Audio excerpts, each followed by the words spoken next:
One rivaled Egypt and then vanished for 3,000 years. One was the second largest city on Earth, until a single battle erased it. Another controlled every ship that moved between India and China for 6 centuries.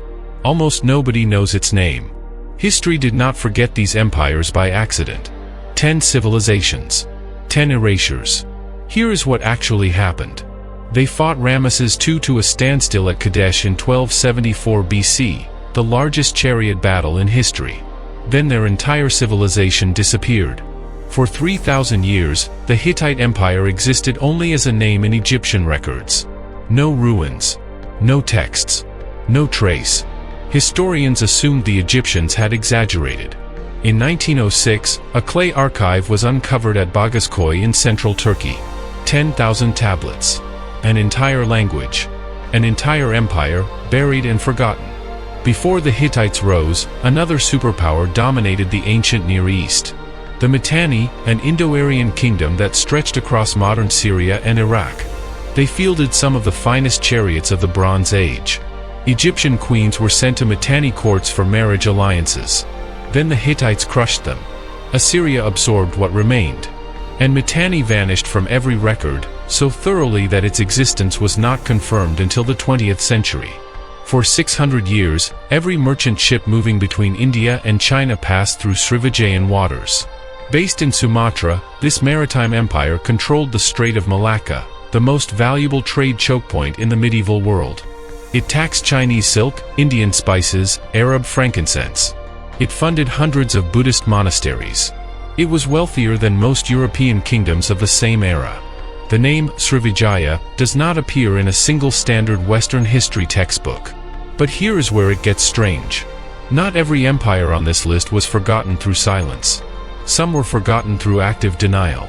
In the 11th century, a stone city was built in southern Africa, without mortar, using granite blocks fitted so precisely that a blade cannot slide between them. At its peak, Great Zimbabwe held 18,000 people. Its wealth came from gold, ivory, and copper traded as far as China and Persia. When European colonists encountered the ruins in the 19th century, they refused to believe Africans had built it. They attributed it to Phoenicians, Arabs, anyone. The actual builders were erased from the story of their own city for over a century. In 270 AD, a queen named Zenobia conquered Egypt, then Syria, then Anatolia. She controlled a third of the Roman Empire and declared independence from Rome itself. Palmyra, her capital, was a cultural crossroad of extraordinary beauty. Roman columns, Persian gardens, Aramaic script. Emperor Aurelian crushed her in 273. The city was sacked. Zenobia was paraded through Rome in golden chains. History remembers her as a rebel. She was, for 2 years, the ruler of the eastern Mediterranean. In 1500, the city of Vijayanagara was the second most populous on earth, behind only Beijing. A Hindu empire that dominated southern India for over 2 centuries. Its capital covered 25 square kilometers. Its market sold diamonds by the handful. Portuguese and Persian travelers wrote that no city in the known world could compare. In 1565, a coalition of neighboring sultanates defeated Vijayanagara at Talikota. The city was burned for months. It was never rebuilt. Today, it is ruins. And most of the world has never heard its name. Before Mansa Musa, before Mali, there was Ouagadougou.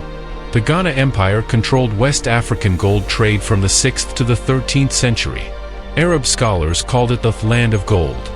Its king was described as the richest man in the world, 700 years before Musa made the same claim.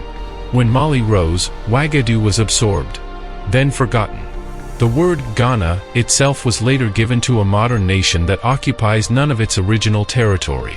A Yoruba empire that dominated West Africa from the 16th to the 18th century, through cavalry. Thousands of mounted warriors. No West African power could match them. Oyo controlled trade routes from the Niger coast to the coast. It extracted tribute from dozens of vassal states. Its political system balanced a powerful king against a council of nobles, centuries before European constitutionalism. Then civil war shattered it. And the Atlantic slave trade wrote a different story about the region, one that began in chains, not in cavalry charges. a Hindu-Buddhist maritime kingdom that survived in Vietnam for over 1,500 years, from the 2nd century to 1832. Kampa built red brick temple towers that still stand today. Its navy dominated the South China Sea. It fought the Khmer Empire. It fought the Vietnamese dynasties. It traded with China and the Islamic world. It was finally conquered in 1832, and absorbed so completely that most maps of Southeast Asian history do not mark it at all. The masters of the Silk Road. Sogdians, based in modern Uzbekistan and Tajikistan, were the middlemen of the ancient world. Every bolt of Chinese silk that reached Rome passed through Sogdian hands. They spoke a language that became the lingua franca of Central Asian trade. They built cities of extraordinary wealth: Samarkand, Bokhara, Panjakent. In the 8th century, the Arab conquest shattered Sogdian independence. Then Genghis Khan destroyed what remained. A civilization that connected East and West, gone. And the road they carried everything on still carries their silence. 10 empires. One fought Egypt to a standstill and vanished for 3,000 years. One was denied its own architecture for a century. One was called the richest on earth, twice, by different people, who forgot the first time. One connected the entire world and then was erased from the map it built. History is not what happened. It is what survived. And what survived was decided, always, by whoever held the pen.